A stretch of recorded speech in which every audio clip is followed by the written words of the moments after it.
Gundecha Education Academy, Oshivira, Grade 5, Subject Social Studies, Part 3. Good day, students. I hope you all are doing well.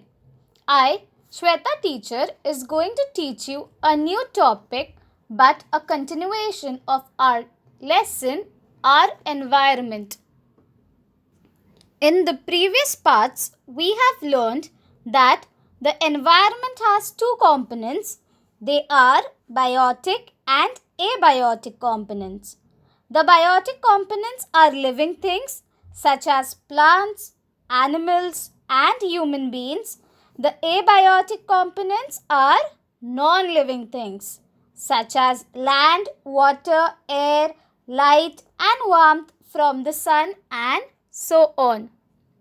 We have also discussed some of the examples of abiotic components. They were land, water, and air. We also understood that the biotic components of environment belong to three main groups: producers, consumers, and decomposers. The organisms that can make their own food are called as producers. Consumers are organisms that cannot make their own food but depend on plants or other animals for their food. The organisms that feed on the dead and thereby release nutrients back into the soil are known as decomposers. All producers, consumers, and decomposers are interconnected through various food chains. The environment consists of many such food chains. Now, let us understand what is a food chain. A food chain shows how each living being gets food and how nutrients and energy are passed from one organism to other.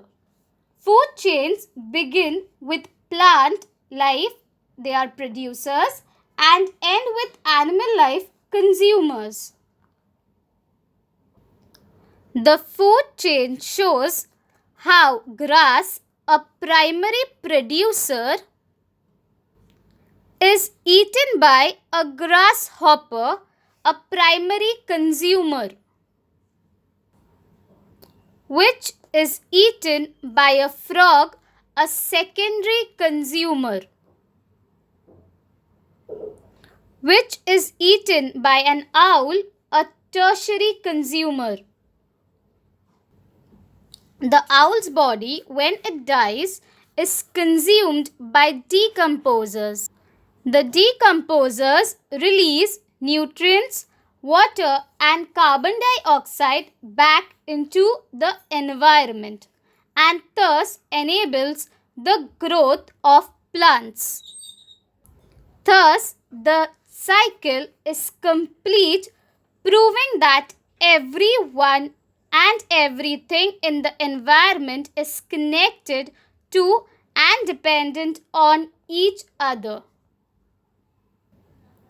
That is why it is important to take care of every part of our environment. If one part is disturbed or damaged, the other part also get affected. Food chains maintain a balance in the environment. In this system, energy is passed from one organism to another. Human beings are also a part of these food chains. However, human beings try to disturb the balance in nature for their own needs. This upsets the whole environment. I hope, children, you have understood the food chain.